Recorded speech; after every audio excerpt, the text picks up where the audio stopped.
Hello everyone, I am going to solve an example, and this example will give you a clear idea about the concept of AM, GM and the eigenspace. काफ़ी सारे students को ये इनके बीच difference clear नहीं हो पाता है कि आइगन स्पेस क्या है, जीएम क्या है एंड एएम क्या है। तो अभी जो मैं एग्जांपल कराने जा रही हूँ इसकी हेल्प से इनके बारे में हमें क्लियर आइडिया मिल जाएगा कि ये सब चीज़ें, ये कंसेप्ट हैं क्या। एंड इसके साथ साथ जो अभी तक हमने जो टॉपिक कवर किए हैं वो सभी टॉपिक भी उसमें ऑलमोस्ट जो मेन टॉपिक्स हैं हमारे वो सभी इसमें कवर हो जाएंगे। तो ये एग्जाम्पल बहुत ही ज़्यादा हेल्पफुल रहेगा आप सभी के लिए। तो एग्जाम्पल है आपके पास, you have to given matrix A and the matrix A is first row is 1 - 3 3 and 3 - 5 and 3 and this is your 6 - 6 and 4। तो आपको ये एक मैट्रिक्स गिवन है, 3x3 की मैट्रिक्स है हमारे पास। तो सबसे पहले हम क्या करेंगे, अगर हम एम की बात करना चाहते हैं तो हमें पता होना चाहिए कि आइगन वैल्यू क्या है।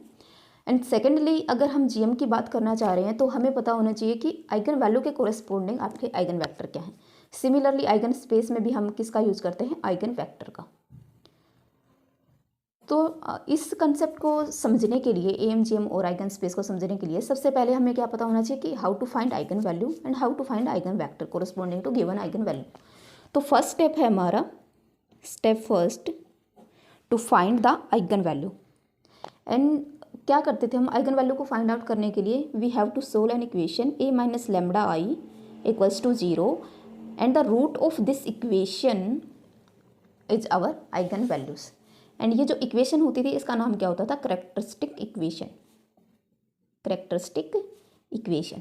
अब जब हम करैक्टरिस्टिक इक्वेशन के कंसेप्ट पे पहुंच जाते हैं कि ये इक्वेशन आपकी क्या होती है, करैक्टरिस्टिक इक्वेशन, तो इसके बाद ही हमारे पास वो थ्योरम आती है, कैले हैमिल्टन थ्योरम, कि every matrix, in fact every square matrix satisfy it's characteristic equation. अगर हम इस करैक्टरिस्टिक इक्वेशन को सोल्व करने चलें तो हमें क्या मिलेगा, जितनी डिग्री की ये इक्वेशन बनेगी उतने ही हमें रूट मिलेंगे, चाहे वो रिपीट हो रहे हो या सभी सिंगल वैल्यूज में हो। तो जैसे ही हम इसको सोल्व करेंगे तो हमें क्या मिलेंगे, रूट्स। अब जो रूट्स मिलते हैं कैरेक्टरिस्टिक इक्वेशन के वो क्या होते हैं, हमारी आइगन वैल्यू। तो अगर आइगन वैल्यू की डेफिनेशन अगर हम देखें तो क्या होगा, root of an eigen value, roots of a characteristic equation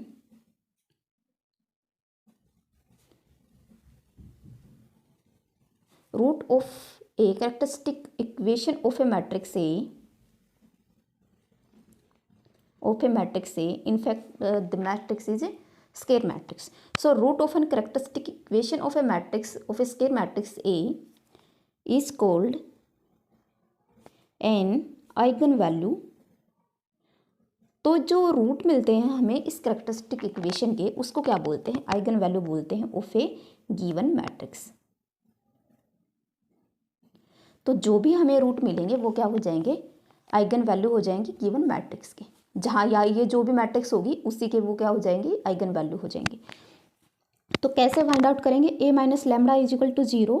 तो a - λI = 0 क्या बनेगा हमारे पास, 1 - λ, this is -3, this is 3, this is your 3 - 5 - λ, this is 3 and 6 - 6 4 - λ। क्योंकि देखो हम क्या कर रहे हैं ना कि ये जो मैट्रिक्स है इसमें से क्या कर रहे हैं कि एक मैट्रिक्स सब्ट्रैक्ट कर रहे हैं, और वो मैट्रिक्स क्या है, आइडेंटिटी मैट्रिक्स है, जिसको हमने किससे मल्टीप्लाई किया है, स्केलर लैम्ब्डा से। तो जैसे ही हम इस मैट्रिक्स को इसमें ऐड करेंगे, आइडेंटिटी मैट्रिक्स को, आइडेंटिटी मैट्रिक्स में क्या होता है, डायगोनल एंट्री आपकी नॉन जीरो होती है, बाकी सभी एंट्री आपकी क्या होती हैं, जीरो होती हैं। तो अगर सभी एंट्री जीरो हैं, नॉन डायगोनल एंट्री जो है जीरो हैं, तो वो ए पे कोई इफेक्ट नहीं डालेंगी। इसका मतलब जो ए की नॉन डायगोनल जो एंट्री है वो क्या रहेंगी, अनचेंज्ड रहेंगी। जो चेंज आएगा वो किस पे आएगा, सिर्फ डायगोनल एलिमेंट्स पे। और डायगोनल एलिमेंट्स पे भी चेंज क्या आ रहा है कि हम डायगोनल एलिमेंट्स में से क्या सब्ट्रैक्ट करें, लैम्ब्डा। तो इसीलिए मैंने सिर्फ डायगोनल एलिमेंट्स में से क्या सब्ट्रैक्ट कर दिया, लैम्ब्डा। 1 - λ, -5 - λ एंड 4 - λ। बाकी जो नॉन डायगोनल एंट्री हैं आपकी वो क्या रहेंगी, अनचेंज रहेंगी। क्योंकि आइडेंटिटी मैट्रिक्स में जो इस तरह से आपकी मैट्रिक्स होती है ये बनेगी हमारे पास लैम्ब्डा एंड यहाँ पे होंगी आपकी जीरो एंट्री। तो जैसे ही जीरो एंट्री इन सब में ऐड होगी लेमडा इंटू जीरो होगा तो जीरो हो जाएगा, जैसे इनमें ऐड होगी तो अनचेंज रहेंगे आपके नॉन डायगोनल एलिमेंट, तो इफेक्ट सिर्फ किस पे आएगा, डायगोनल एलिमेंट्स पे। तो हम डायरेक्ट लिख सकते हैं ए माइनस लेमडा आई। तो ए माइनस लेमडा आई आपके पास क्या होगा, हमने क्या करना है, ये डिटरमिनेंट सोल्व करना है, 3x3 का डिटरमिनेंट है। तो कोई भी एक रो हम उठा लेंगे, R1 उठाइए, R2 उठाइए, R3 उठाइए, या कोई भी कॉलम उठाइए, ये आपकी चॉइस है कि आप किस रो या किस कॉलम के कोरस्पॉन्डिंग उसको एक्सपेंड करना चाह रहे हैं। तो मोस्ट जनरली हम क्या करते हैं, R1 के कोरस्पॉन्डिंग ले लेते हैं। तो देखो यहाँ पे हम डिटरमिनेंट सोल्व करेंगे कोरस्पॉन्डिंग टू रो R1। तो सबसे पहले हमारे पास क्या होता है, 1 माइनस लेमडा, जिस भी रो के कोरस्पॉन्डिंग हम कर रहे हैं एक्सपेंड, उसका फर्स्ट एलिमेंट ऐसे के ऐसे, फिर हमारे पास आता है डिटरमिनेंट। डिटरमिनेंट कैसे आता है, ये जो एलिमेंट जिस रो और जिस कॉलम में प्रेजेंट है उस रो और कॉलम को डिलीट कर दो, उसके बाद जो मैट्रिक्स बचती है वो हमें यहाँ लिखनी होती है, 5 minus lambda, 3 minus 6, 4 minus lambda. अब ये साइन आपके क्या चलते हैं, अल्टरनेट साइन। यहाँ पे देखो -1 की पावर ये किस पोजीशन पे है, A11 पे, तो 1 + 1 अगर मैं करूँगी तो ये आएगा -1 की पावर 2, तो ये तो हो जाएगी आपकी प्लस, और ये हो जाएगी आपकी नेगेटिव आएगी, फिर से आएगा आपके पास पॉजिटिव। तो अल्टरनेट साइन चलते हैं। यहाँ पे फर्स्ट हमने देख लिया कि पॉजिटिव आएगा, नेक्स्ट क्या हमारे पास क्या आएगा, नेगेटिव, फिर आएगा हमारे पास पॉजिटिव। तो अब नेक्स्ट साइन जो आएगा वो आएगा नेगेटिव। एक नेगेटिव ऑलरेडी हमारे पास 3 के साथ है, तो नेगेटिव नेगेटिव आपके क्या होंगे, प्लस, और ये होगा आपका एलिमेंट 3। अब 3 जिस भी रो और जिस भी कॉलम में प्रेजेंट है उस रो और कॉलम को हम क्या करेंगे, डिलीट। जैसे 3 आपका किस रो में है, फर्स्ट रो में है और सेकंड कॉलम में है, तो इसके कोरस्पॉन्डिंग जो रो और कॉलम थे वो हमने क्या कर दिया, डिलीट कर दिए। अब जो मैट्रिक्स बचेगी वो बचेगी 3, this is 3 and this is 6 and this is 4 minus lambda, plus फिर हमारे पास आएगा एलिमेंट 3 एंड अब सेम प्रोसीजर, जिस भी रो और कॉलम में ये एलिमेंट है उसको हमने क्या कर देना, डिलीट। तो हमारे पास मैट्रिक्स बचेगी 3, 5 माइनस लेमडा, 6 माइनस 6, और ये हमें किसके इक्वल टू पुट करना है, 0 के। तो अब इसको सोल्व करेंगे, ये हो जाएगा आपके पास 1 माइनस लेमडा। अगर इसको हम सोल्व करेंगे तो हमारे पास आएगा 4 minus lambda -5 minus lambda. Determinant क्या होता है, 2 क्रॉस 2 का, इसकी multiply, that is -4 minus lambda into -5 minus lambda, and minus में इन दो एलिमेंट्स की मल्टीप्लाई। तो माइनस करेंगे माइनस, और ये होगा 6 × 3 18, और नेगेटिव आएगा, एक नेगेटिव हमारे पास ऑलरेडी है तो क्या हो जाएगा, पॉजिटिव। तो ये हो गया आपके पास +18 +3। सेम तरीके से हम ये 2 क्रॉस 2 का डिटरमिनेंट सोल्व करेंगे, 3 × 4 minus lambda and -18 +3 -18 -6 × 5 minus lambda and this is equal to 0।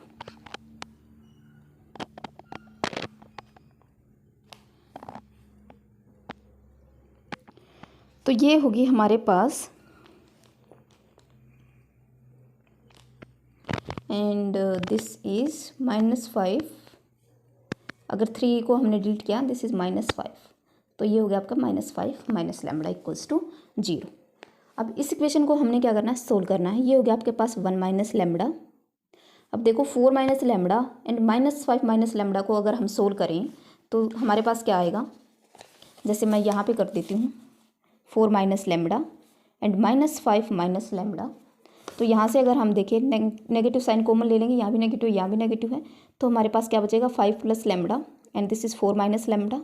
तो यहाँ से अगर हम इसको सोल्व करें तो ये क्या हो जाएगा, 20 - 5 lambda plus 4 lambda minus lambda square, and this is equal to -20 minus lambda and minus lambda square. Negative sign को अंदर मल्टीप्लाई करेंगे तो क्या हो जाएगा, नेगेटिव पॉजिटिव बन जाएंगे, पॉजिटिव नेगेटिव, तो लेमडा स्केयर प्लस लेमडा -20। तो ये हमारे पास किसकी प्रोडक्ट आ गई, 4 माइनस लेमडा -5 माइनस लेमडा की, क्या आई, लेमडा स्केयर प्लस लेमडा -20। तो लेमडा स्केयर प्लस लेमडा -20 और +18 हमारे पास ऑलरेडी है, तो ये हुआ +18 प्लस 3 इंटू, इसको मल्टीप्लाई करेंगे क्या हो गया हमारे पास 12 -3 लेमडा -18 प्लस 3 -18। अब देखो ये भी नेगेटिव है, इसके अंदर भी जो दोनों साइन है नेगेटिव है, नेगेटिव को बाहर आएंगे तो पॉजिटिव हो जाएगा, प्लस हो जाएगा, और यहाँ पे आपके पास क्या बचेगा, 6 × 5 प्लस लेमडा। ये हो जाएगा आपके पास -18 प्लस 6 प्लस 5 लेमडा। एक माइनस यहाँ था और एक माइनस यहाँ, इस ब्रैकेट से कॉमन आएगा तो माइनस माइनस आपके क्या होंगे प्लस। तो हमारे पास क्या रहेगा 6 5 प्लस लैम्बडा, इसको अंदर मल्टीप्लाई करेंगे तो क्या होएगा 30 प्लस 6 लैम्बडा। तो यहाँ से देखो 1 माइनस लैम्बडा, ये हो गया हमारे पास लैम्बडा स्क्वायर प्लस लैम्बडा, इन दोनों को सब्ट्रैक्ट करेंगे तो -2 प्लस 3 इंटू -3 लैम्बडा, इन दोनों को सब्ट्रैक्ट करेंगे तो क्या आएगा आपके पास -6 and plus 3, this is your 6 lambda. And यहाँ से अगर हम इसको सब्ट्रैक्ट करेंगे तो हमारे पास क्या आएगा, साइन पॉजिटिव आएगा, and this is 2 and 2 minus 1, this is 1। तो ये आएगा आपके पास 1 minus lambda, lambda square plus lambda -2 plus 3 -3 lambda -6 plus 3 6 lambda plus 12। तो यहाँ तक हमारे पास ये इक्वेशन सोल्व हुई।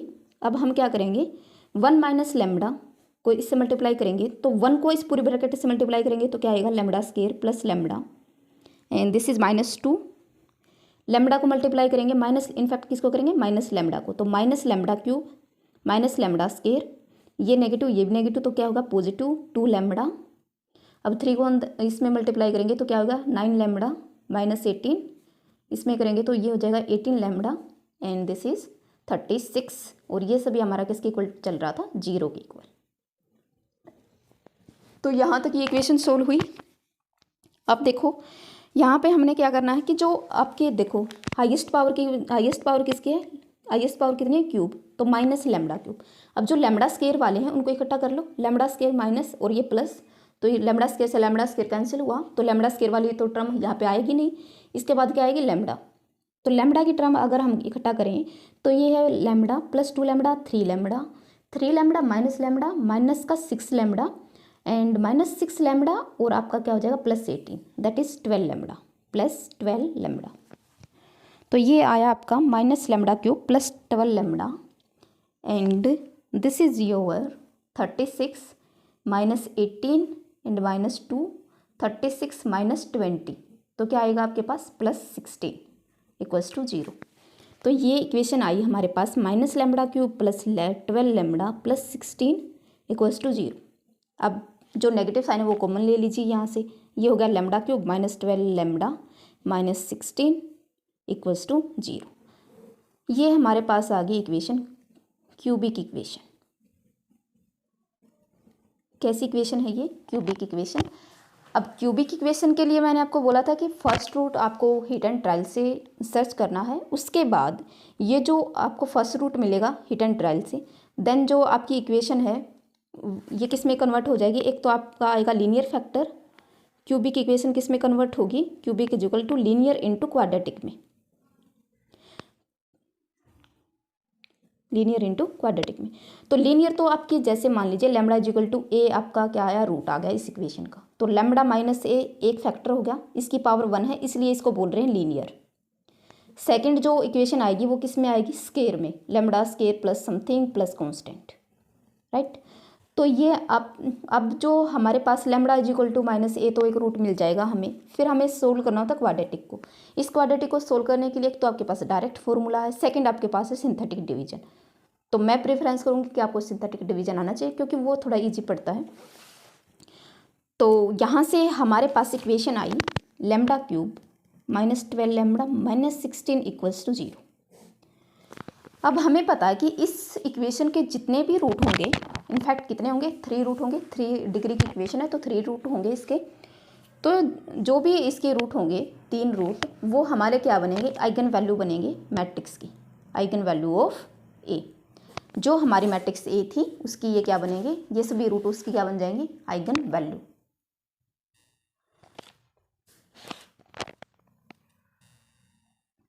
तो देखो अब इसको सोल्व करना है हमें। अब देखो लैम्बडा इज इक्वल टू अगर मैं -2 ले लूँ, लैम्बडा इज इक्वल टू -2, अब अगर मैं इसमें पुट करूँ लैम्बडा इज इक्वल टू -2, तो देखो यहाँ पे क्या आएगा, लैम्बडा क्यूब -2 की पावर 3 कितना आएगा, -8 एंड -12, लैम्बडा की वैल्यू क्या है -2 एंड प्लस माइनस का 60 इक्वल्स टू, हमें देखना कि इक्वल टू 0 आएगा या नहीं। अगर इक्वल टू 0 आ गया तो इसका रूट बन जाएगा। तो देखो -8 प्लस ये हो जाएगा आपके पास क्या लिया था हमने, लैम्बडा इज इक्वल टू -2 लिया था, 24 and this is your 16 and 8 आपके क्या हो जाएंगे 24, this is 24 minus 24 equals to 0।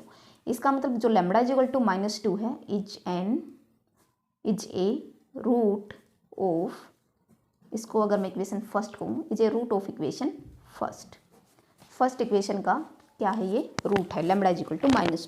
तो एक रूट हमें मिल गया lambda is equal to -2। Next step हमारा होता है to find other value of this equation.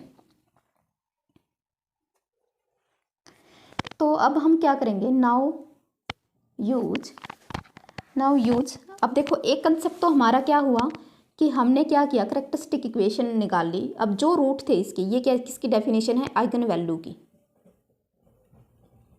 कि आइगन वैल्यू क्या होगी, कि आइगन वैल्यू क्या होती है, root of characteristic equation of a matrix is called eigen value of a given matrix. और आइगन वैल्यू हम क्या कैसे निकालते हैं, ए माइनस लैम्बडा का डिटरमिनेंट सोल्व करके इक्वल टू 0 पुट करेंगे, एंड जो भी हमारे पास रूट आएंगे वो क्या हो जाती हैं, आपकी आइगन वैल्यू। अब सेकंड स्टेप हमारे पास क्या आ गया, ये हमें क्यूबिक इक्वेशन सोल्व करनी है। अब कंसेप्ट आ जाता है यहाँ पे, how to solve an equation, कि किसी इक्वेशन को कैसे सोल्व करेंगे। तो अगर हमारे पास क्या है, क्यूबिक इक्वेशन है, तो हमें सिर्फ एक ही रूट ढूंढना होगा हिट एंड ट्रायल से, जो हमें क्या मिल गया, lambda is equal to -2। Now use synthetic division to find quadratic part. क्योंकि मैंने क्या बताया था कि जो क्यूबिक है आपकी वो किस में कन्वर्ट होगी, लीनियर इनटू क्वाड्रेटिक में। तो लीनियर फैक्टर तो हमारे पास यहाँ से आ जाएगा और क्वाड्रेटिक हमारे पास सिंथेटिक डिवीजन से मिल जाएगा। तो सिंथेटिक डिवीजन कैसे यूज करेंगे हम, सबसे पहले जो इक्वेशन थी उसके कोफिशिएंट लिख लो यहाँ पे। लैम्बडा क्यूब का कोफिशिएंट क्या है, 1। अब लैम्बडा स्क्वायर इसमें मिसिंग है, तो कोफिशिएंट क्या लिखेंगे, 0। ऐसा नहीं करना है कि इसको यहाँ पे डायरेक्ट -12 लिख दो, जैसे यहाँ पे लैम्बडा क्यूब है, लैम्बडा स्क्वायर है नहीं, तो उसकी जगह हमें 0 लेना है, स्किप नहीं करना उसको। फिर हमारे पास आता है लैम्बडा स्क्वायर के बाद लैम्बडा, तो लैम्बडा का कोफिशिएंट क्या है 12, और फिर हमें लेना होता है कांस्टेंट, दिस इज -16। यहाँ पे जो वैल्यू आएगी आपकी, जो रूट आया था इक्वेशन का, क्या आया था, लैम्बडा इज इक्वल टू -2, तो यहाँ पे लिखेंगे -2। अब सोल्व कैसे करते हैं, ये जो फर्स्ट एलिमेंट है इसको सेकंड रो में सेम लिख लो। अब इसको और इसको मल्टीप्लाई करो, क्या आएगा, -2, और इस एलिमेंट में ऐड कर दो, तो -2। सेम प्रोसीजर फिर से, इसको और इसको मल्टीप्लाई करो, -2 इंटू -2 4, और इसमें ऐड कर दो, क्या हो गया, -8 इंटू 2 क्या हो जाएगा आपके पास, -8 इंटू -2 क्या हो जाएगा, 16। इसमें ऐड करेंगे तो 0। तो ये हुआ हमारा सिंथेटिक डिवीजन। यहाँ से हमें क्या मिलेगा, क्वाड्रेटिक पार्ट। तो ये जो कोफिशिएंट है ये किसका है, सेकंड डिग्री का, दैट इज लैम्बडा स्क्वायर का, -2 लैम्बडा एंड -8। तो देखो जो हमारी इक्वेशन थी, इक्वेशन क्या थी हमारी, लैम्बडा क्यूब -12 लैम्बडा -16, ये हमारी क्या थी, क्यूबिक इक्वेशन। अब क्यूबिक इक्वेशन को हमने दो फैक्टर में रिड्यूस कर लिया। एक तो फैक्टर आएगा हमारा lambda is equal to -2, lambda is equal to -2 है, तो इसको -2 को इधर लेके आएंगे तो क्या बन जाएगा, लैम्बडा +2। तो यहाँ से आएगा लैम्बडा +2, जो कि क्या है, लीनियर पार्ट है, एंड इनटू में हमें क्या मिलेगा, quadratic part, lambda square, and this is -2 lambda and this is -8, और ये आपका कौन सा पार्ट है, क्वाड्रेटिक पार्ट। ये है आपका क्वाड्रेटिक पार्ट। तो हमने क्या किया, ये जो आपकी क्यूबिक इक्वेशन थी इसको लीनियर इनटू क्वाड्रेटिक में कन्वर्ट कर लिया, क्योंकि लीनियर इनटू क्वाड्रेटिक का अगर हम मल्टीप्लाई करेंगे तो यही इक्वेशन हमारे पास फिर से आएगी, क्योंकि यहाँ पे लैम्बडा है और यहाँ पे लैम्बडा स्क्वायर है, जैसे मल्टीप्लाई करेंगे क्या आएगा, लैम्बडा क्यूब। इनफैक्ट ये इसी के इक्वल आएगा। तो इसी इक्वेशन को हमने दो तरह से लिख लिया, दो पार्ट्स की प्रोडक्ट में लिख लिया, एक पार्ट है हमारा लीनियर और एक है हमारा क्वाड्रेटिक। क्यों लिखा, क्योंकि यहाँ से हमारे पास ये रूट निकालना ईजी है। तो यहाँ से देखो जो आपके पास रूट आए, फर्स्ट रूट आया आपके पास, इसको सोल्व करेंगे, ये हमें इक्वल टू 0 लेके चलना था, तो लैम्बडा +2 इक्वल्स टू 0 और lambda square -2 lambda -8 equals to 0। तो यहाँ से आपके पास रूट आई लैम्बडा इज इक्वल टू -2, ये आपको सोल्व करना है। क्वाड्रेटिक इक्वेशन कैसे सोल्व करोगे, तो यहाँ से आपके पास आया लैम्बडा की वैल्यू, यहाँ से आएंगे आपके पास -2 एंड 4, देयरफॉर हम क्या कहेंगे, लैम्बडा इज इक्वल टू -2 अब देखो -2 यहाँ पे 2 बार रिपीट हो रहा है, तो हमने 2 बार ही लिखना उसको। ऐसा नहीं है कि यहाँ पे भी लैम्बडा इज इक्वल टू -2 आ गया तो एक ही बार लिखो। तो जितनी बार वो आइगन वैल्यू आएगी उतनी ही बार हमने उसको यहाँ पे लिखना है। तो लैम्बडा इज इक्वल टू -2, फिर से हमारे पास एक आइगन वैल्यू आई, क्या थी, lambda is equal to -2 and एक आइगन वैल्यू क्या है, 4। Lambda is equal to -2 and 4 are the eigen value of A. ये हमारा किसका आंसर आ गया, ये हमारी है आइगन वैल्यू मैट्रिक्स की। तो देखो यहाँ तक हमने 2 कंसेप्ट कवर किए कि how to find eigen value. Eigen value के लिए हमें ये इक्वेशन सोल्व करनी होती है एंड देन हमने देखा कि किसी क्यूबिक इक्वेशन को कैसे सोल्व करेंगे। फिर हमने देख लिया कि सिंथेटिक डिवीजन का मेथड क्या होता है, कैसे सोल्व करते हैं सिंथेटिक डिवीजन से। एंड फाइनली हमें क्या मिल गए, 3 रूट मिल गए। और ये 3 रूट आपके क्या हैं, आइगन वैल्यू है मैट्रिक्स की, क्योंकि इसी के जो रूट होते हैं वो हमारे क्या होते हैं, eigen value of a given matrix. तो इसके बाद जो कंसेप्ट आएगा, हमने एक कंसेप्ट पढ़ा था स्पेक्ट्रम का, एक सेकेंड।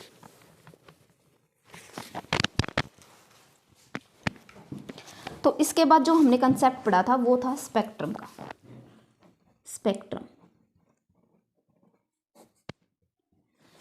स्पेक्ट्रम क्या होता है, collection of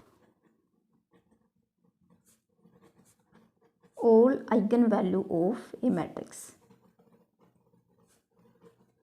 of a given matrix. अगर कुछ बुक में अगर हम बात करें तो स्पेक्ट्रम उसको बोलते हैं लार्जेस्ट आइगन वैल्यू, कि जो सबसे बड़ी आइगन वैल्यू होती है वो आपकी स्पेक्ट्रम होती है।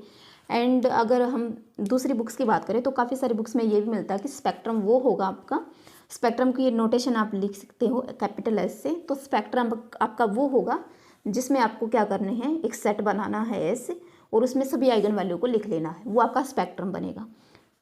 तो दोनों तरह से यूज होती है स्पेक्ट्रम की डेफिनेशन को। हाईएस्ट लार्जर जो सबसे बड़ी आइगन वैल्यू होती है उसको स्पेक्ट्रम बोलता है, और कोई कलेक्शन ऑफ आइगन वैल्यू को स्पेक्ट्रम बोलता है। तो हम ये वाली डेफिनेशन करेंगे कि collection of all eigen value of a matrix is our spectrum. तो अगर मैं यहाँ से स्पेक्ट्रम की बात करूँ तो स्पेक्ट्रम क्या होगा, एस, और मुझे क्या लिख लेना है, इस एस में जो एलिमेंट आएंगे ये एक सेट होगा, और इस सेट में सेट के जो एलिमेंट होते हैं वो किस तरह से लिख सकते हैं, सेट में एलिमेंट किस तरह से लिखते हैं, कोई एक एलिमेंट लिया, then comma, then second element, then comma, then third element, तो उसको लिखते हैं हम स्पेक्ट्रम। और देखो सेट में एक कंडीशन भी होती है कि सेट में आपका कोई भी एलिमेंट रिपीट नहीं होता है, सेट में कोई भी एलिमेंट रिपीट नहीं होता है, क्योंकि अगर मान लीजिए ए सेट है हमारे पास, ए बी सी ये इसके एलिमेंट है, ये सेट है। सेकंड अगर कोई कहे ए ये कोई सेट है तो ये नोटेशन नहीं मानी जाती, सेट को हम सिर्फ लिखेंगे फिर ए से, क्योंकि ये 3 बार रिपीट हुआ तो उसको इसकी बजाय हम क्या लिखेंगे, ए से। तो यहाँ पे आपको लिखना है -2 एंड 4, वो बाद की बात है। अभी हम यहाँ से ये नहीं कह सकते कि कौन कितनी बार रिपीट हुआ, यहाँ से पता चल रहा है हमें कि कौन कितनी बार रिपीट हुआ, वो हमारा किस में आता है, अभी मैं बताऊंगी वो किस में आएगा। तो देखो यहाँ से एस अगर हमें लिखना, जो रिपीट हो रही है उसको छोड़ देना, -2 एंड 4। सो ये आपकी कलेक्शन है किसकी, आइगन वैल्यू की, तो इसको बोलेंगे हम स्पेक्ट्रम। तो ये है हमारे स्पेक्ट्रम। इसके बाद आपके पास आती है डेफिनेशन एएम की, या हम कहें अलजेब्राइक मल्टीप्लिसिटी। ये इतना इंपॉर्टेंट कंसेप्ट नहीं है, क्योंकि इसमें है ना कन्फ्यूजन रहता है कि स्पेक्ट्रम आप किसको बोल रहे हैं। अगर हम दूसरी उसकी बुक के डेफिनेशन से जाएं कि सबसे बड़ी आइगन वैल्यू आपके स्पेक्ट्रम होगी, तो उसके अकॉर्डिंग हमारी स्पेक्ट्रम क्या होगी, 4, कि यहाँ पे 4 सबसे लार्जेस्ट वैल्यू आइगन वैल्यू है, तो 4 को हम स्पेक्ट्रम बोलेंगे। एंड सेकेंडली हम इसको क्या बोलते हैं, collection of eigen value of a given matrix. तो आपको एक सेट बनाना जिसमें क्या होती हैं, आइगन वैल्यू होती हैं, तो ये हमारा क्या बनता है, स्पेक्ट्रम। दोनों तरह से याद रख लो, जो बेस्ट डेफिनेशन है वो है हमारी कि largest eigen value is our spectrum. But अगर ये डेफिनेशन आपकी बुक में गिवन है तो हम यही करेंगे कि कलेक्शन ऑफ आइगन वैल्यूज। तो ये है आपकी स्पेक्ट्रम। देखो ये हमारा स्पेक्ट्रम। इसके बाद हमारे पास डेफिनेशन आती है एएम की, कि एएम मीन्स अगर फुल फॉर्म की बात करें तो अलजेब्राइक मल्टीप्लिसिटी। तो अलजेब्राइक मल्टीप्लिसिटी क्या होती है, how many times N eigen value of a given matrix is repeated, कि कितनी बार आइगन वैल्यू मैट्रिक्स की रिपीट होगी उसको हम बोलते हैं अलजेब्राइक मल्टीप्लिसिटी। अगर यहाँ पे हम बात करें for eigen value for lambda is equal to -2, अगर हम एक एम की बात करें for lambda is equal to -2 AM is 2, तो AM क्या होगा 2। And for lambda is equal to 4 AM क्या होगा आपका, कितनी बार आई है 4, 1 टाइम्स, तो AM क्या होगा आपका 1। तो कोई अगर इस क्वेश्चन में हमसे कहे कि find the algebraic multiplicity of the eigen value, तो हमारा फाइनल आंसर, ये सारी प्रोसीजर होने के बाद हमारा फाइनल आंसर होगा कि lambda is equal to -2 has AM is 2 and for lambda is equal to 4 AM is 1, तो ये हमारा आंसर होगा। नेक्स्ट हमारे पास कंसेप्ट आता है GM का।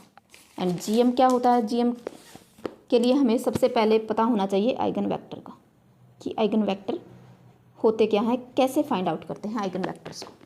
तो अब हम देखेंगे कि how to find eigen vector. So next step है हमारा फाइंड आइगन वेक्टर। और जो आइगन वेक्टर होंगे हम क्या करेंगे, अलग अलग आइगन वैल्यू उठाएंगे, क्योंकि यहाँ पे जो आइगन वैल्यू आई थी हमारे पास -2 आई थी, -2 आई थी, 4 आई थी। तो लैम्बडा इज इक्वल टू -2 उठाएंगे, इसके कोरिस्पॉन्डिंग हम आइगन वेक्टर निकालेंगे। फिर लैम्बडा इज इक्वल टू 4 उठाएंगे, उसके कोरिस्पॉन्डिंग हम क्या निकालेंगे, आइगन वेक्टर। तो आइगन वेक्टर की अगर हम डेफिनेशन देखें, ए नॉन जीरो वेक्टर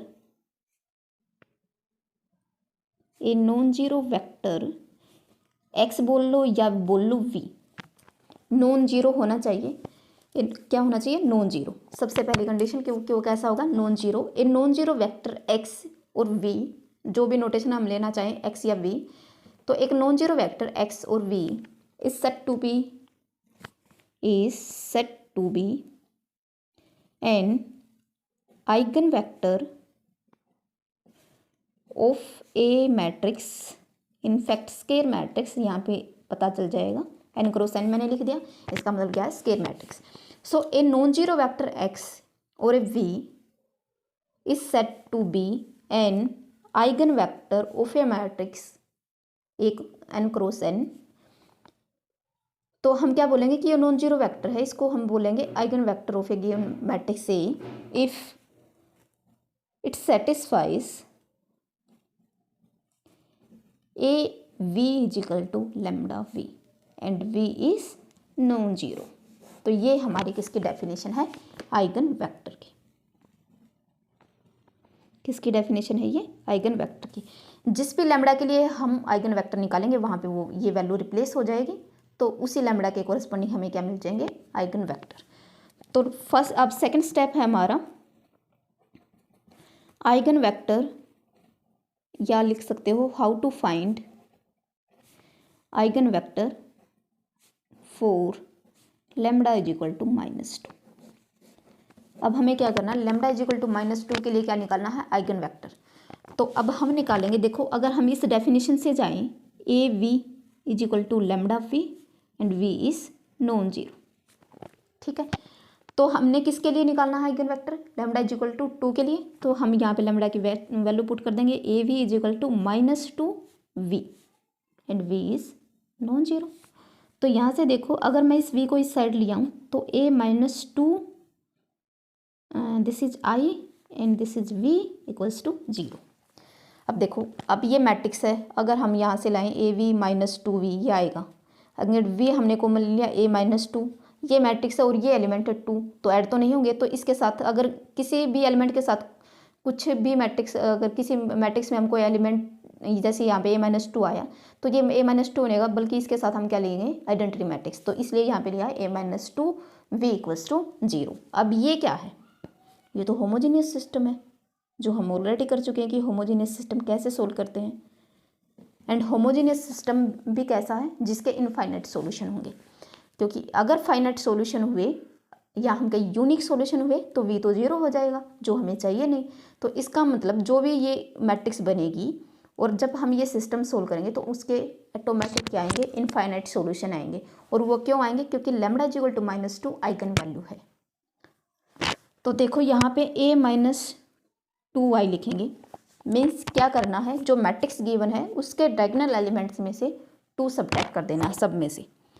तो जो मैट्रिक्स थी हमारी, मैं यहाँ पे लिख देती हूँ एक बार, 1 -3 3, सेकेंड रो थी हमारी 3 -5 3 एंड थर्ड रो थी हमारी 6 -6 एंड 4। तो देखो अब यहाँ पे हमें क्या करना है, a -2i मीन्स जो डायगोनल एलिमेंट्स हैं उन सब में से क्या सब्ट्रैक्ट कर दो 2। तो यहाँ से अगर हमने 2 सब्ट्रैक्ट किया तो क्या आएगा हमारे पास 1 - 2 that is -3, this is -3 and this is 3। तो ये हमारे पास मैट्रिक्स बनी।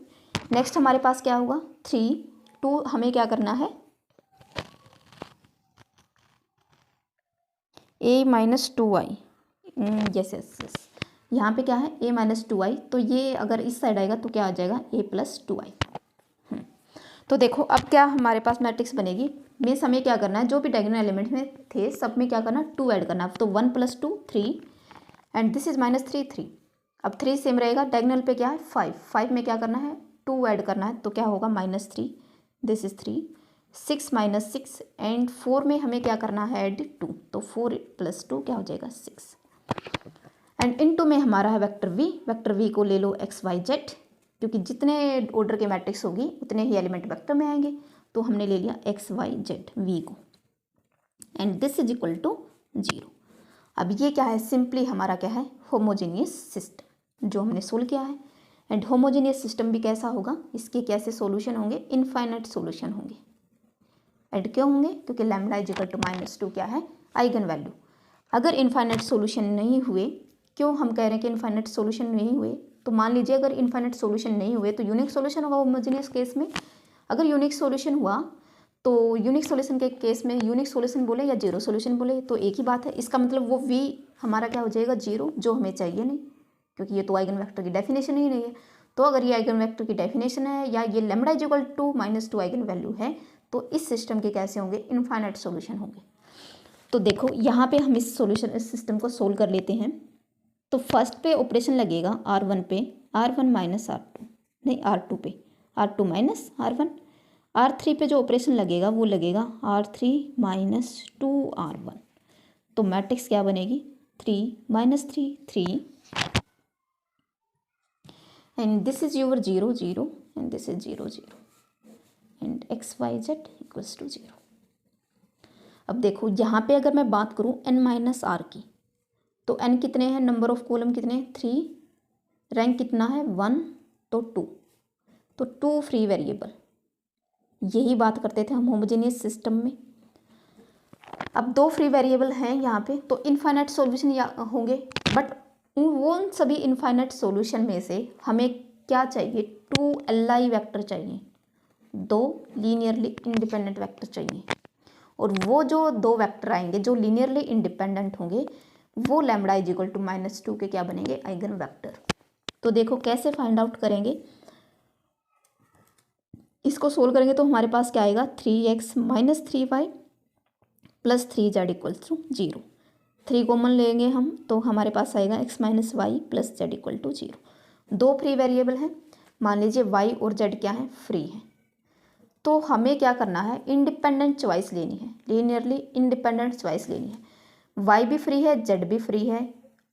अब जो हम क्या लेते थे होमोजेनियस सिस्टम लेते थे, y z हमारे पास क्या आते थे फ्री, तो हम क्या लेते एक को k1 एक को k2, तो इनके सारे linear combination k1 2k1 3k1 4k1, अगर k2 को 0 ले लें तो अगर इसको किसी स्केलर से मल्टीप्लाई करते हो सब उसके सॉल्यूशन होंगे, सिमिलरली इसके सॉल्यूशन होंगे, इनका सम कर दो फिर भी वो सॉल्यूशन होंगे। इस वजह से हमें इनफाइनाइट सॉल्यूशन मिलते थे। अब हमें चॉइस कैसी रखनी है इंडिपेंडेंट चॉइस रखनी है, तो इंडिपेंडेंट चॉइस रखने के लिए एक बार तो मेरे को सिर्फ y चाहिए, एक बार सिर्फ z चाहिए।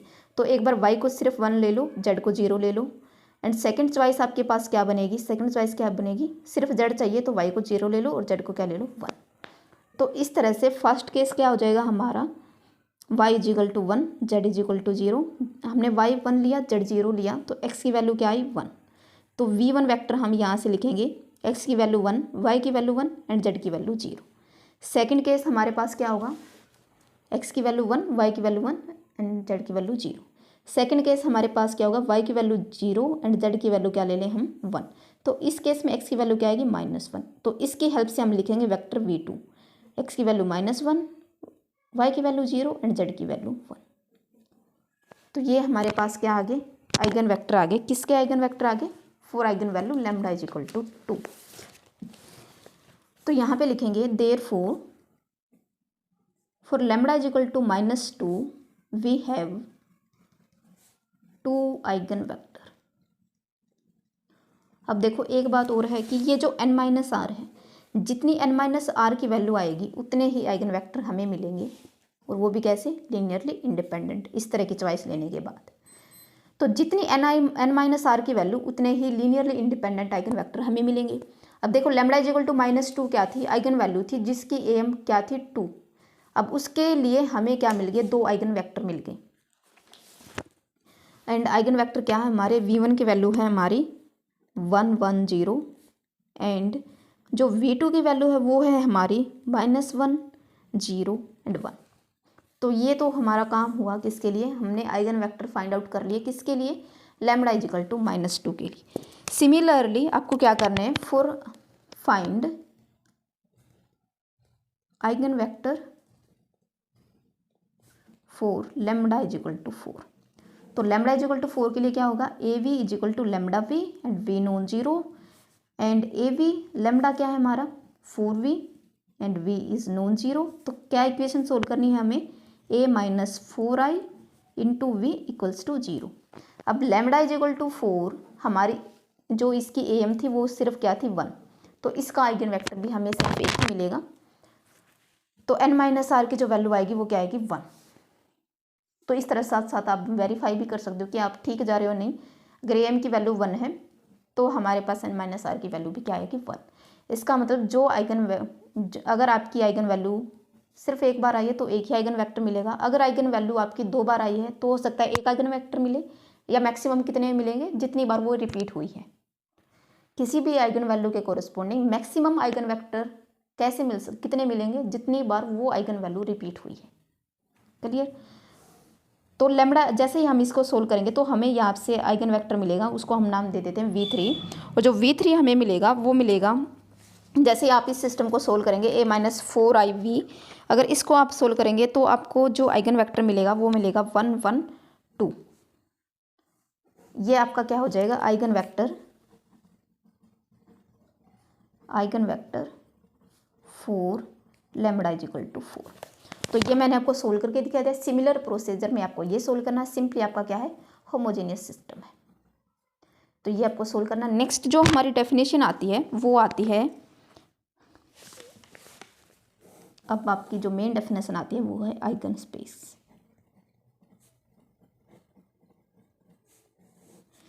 नोटेशन क्या होगी, ई लैम्बडा।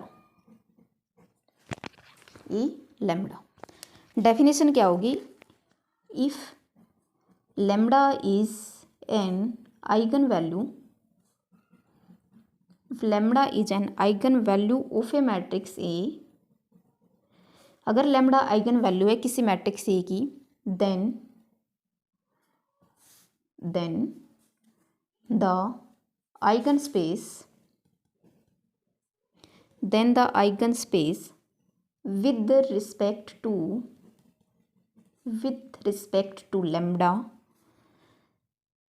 जिसको हम किससे डिनोट करेंगे, ए लैम्बडा से, with respect to lambda is defined as,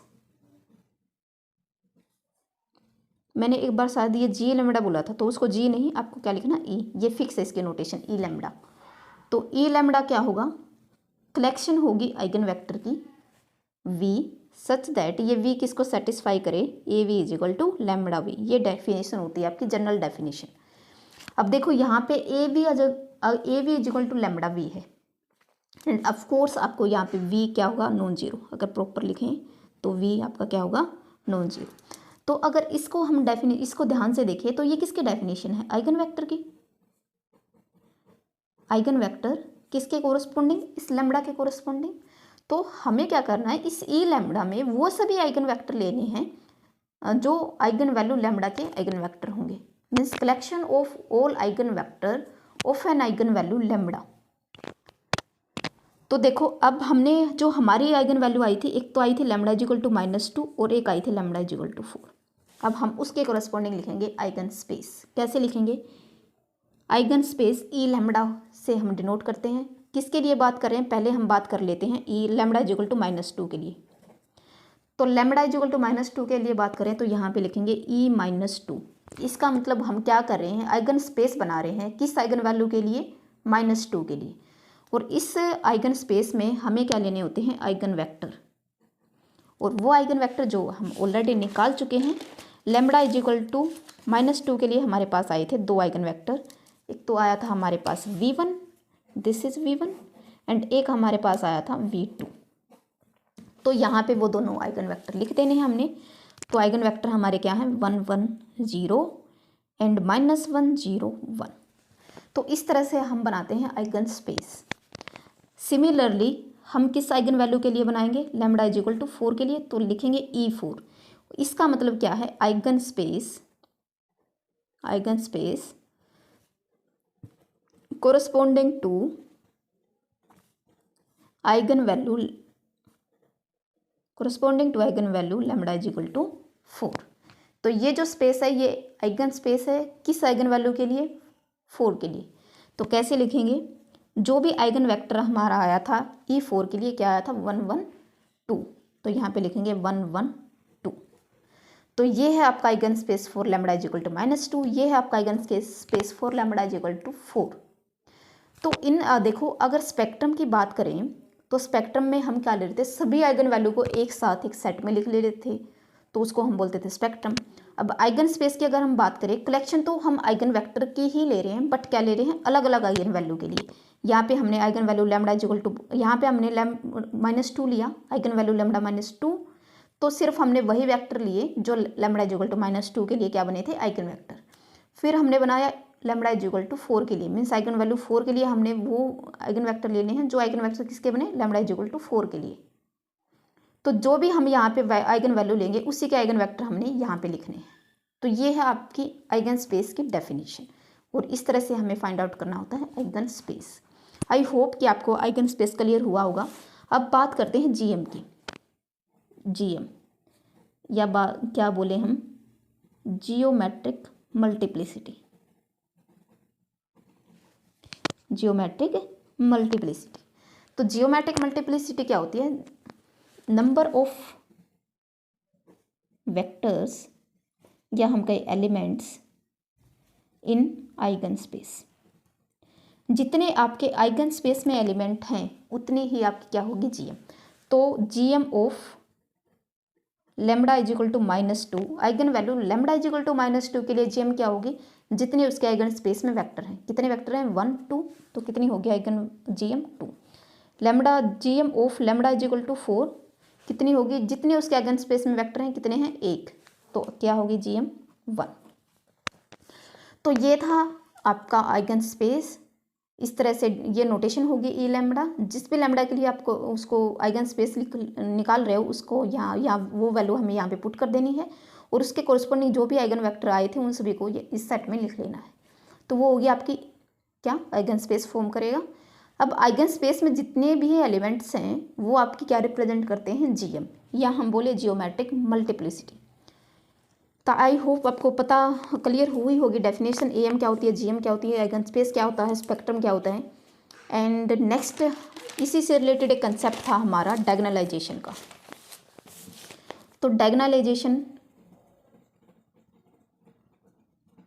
डायगोनलाइजेशन तभी अक्कर होती है आपकी if AM is equal to GM for all eigen value.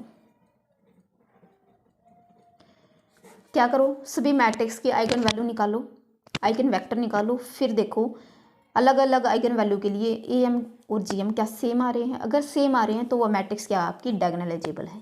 अगर नहीं आ रहे हैं तो उस मैट्रिक्स को हम डायगोनल फॉर्म में कन्वर्ट नहीं कर सकते। जैसे यही एग्जाम्पल था हमारा, तो यहाँ पे हमारे पास क्या आई थी, लैम्बडा की वैल्यू आई थी -4 एंड नहीं -2 और 4, ठीक है। यहाँ पे अगर मैं लिखूँ एएम और यहाँ पे लिखूँ जीएम, तो एएम जीएम टेबल कैसे बना लेंगे। तो देखो लैम्बडा इज इक्वल टू 2 के लिए हमारी एएम कितनी बार रिपीट हुई थी, लैम्बडा इज इक्वल टू -2 2 बार रिपीट हुई थी। और आइगन स्पेस में भी हमारे कितने एलिमेंट आए थे, लैम्बडा इज इक्वल टू -2 के लिए 2, तो जीएम भी कितनी होगी 2। अब लैम्बडा इज इक्वल टू 4 था, आइगन वैल्यू कितनी बार रिपीट हुई, 1, तो फिर अगर कोई आइगन वैल्यू रिपीट एक बार ही होती है तो उसकी जीएम भी 1 ही बनती है। अगर एएम इज इक्वल टू 1 तो जीएम भी क्या होगी 1। ये तो सिंपल सा रूल है। और रिलेशन अगर एएम जीएम का देखें तो हमारे पास क्या होता है, 1 less than equal to GM and less than equal to AM. इसका मतलब अगर कोई भी आइगन वैल्यू जितनी बार रिपीट होगी उसके कोरस्पोंडिंग उतने ही मैक्सिमम हमें आइगन वेक्टर मिलेंगे। मीन्स आइगन वेक्टर मैक्सिमम उतने ही हो सकते हैं जितनी बार आपकी आइगन वैल्यू रिपीट हुई हो, उससे ज़्यादा आइगन वेक्टर नहीं मिल सकते। तो ये आपका क्या होगा, relation between AM and GM। ये है आपका relation between arithmetic multiplicity and geometric multiplicity. तो देखो मोस्टली कंसेप्ट हमने यहाँ पे रिवाइज कर लिया है। होमोजेनियस सिस्टम हमने देख लिया, सिंथेटिक डिवीजन हमने देख लिया, how to find eigen value वो कंसेप्ट हमने देख लिया, how to find eigen vector वो भी कंसेप्ट हमने देख लिया, स्पेक्ट्रम की डेफिनेशन, अलजेब्रिक मल्टीप्लिसिटी क्या होती है, फिर हमने आइगन स्पेस को अच्छे से देख लिया कि आइगन स्पेस कैसे निकालते हैं, फिर हमने देख लिया जियोमेट्रिक मल्टीप्लिसिटी कैसे निकालते हैं, एंड लास्ट में हमने ये भी देख लिया कि डायगोनालाइजेबल मैट्रिक्स कब होती है और कब नहीं। तो अगर ये टेबल आपकी इक्वल हो, हर एंट्री AM, हर आइगन, यहाँ पे आइगन वैल्यू है लैम्डा इज इक्वल टू -2, तो उसकी AM भी 2 है, GM भी 2 है। यहाँ पे आइगन वैल्यू है लैम्डा इज इक्वल टू 4, उसकी AM भी 1 है, GM भी 1 है। तो AM GM her eigen value के लिए क्या है, सेम है। तो ये मैट्रिक्स क्या होगी, डायगोनालाइजेबल। इसका मतलब जो हमने ये मैट्रिक्स ली थी, हम इसको कन्वर्ट कर सकते हैं किसमें, डायगोनल फॉर्म में। अगर ये condition AM is equal to GM किसी भी एक भी आइगन वैल्यू ऐसी मिल जाए हमें जिसके लिए ये होल्ड ना करे, तो वो मैट्रिक्स कभी डायगोनल फॉर्म में कन्वर्ट नहीं हो सकती। तो ये था आपका कंप्लीट कंसेप्ट। आई होप आपके काफ़ी सारे कंसेप्ट इससे क्लियर हो गए होंगे।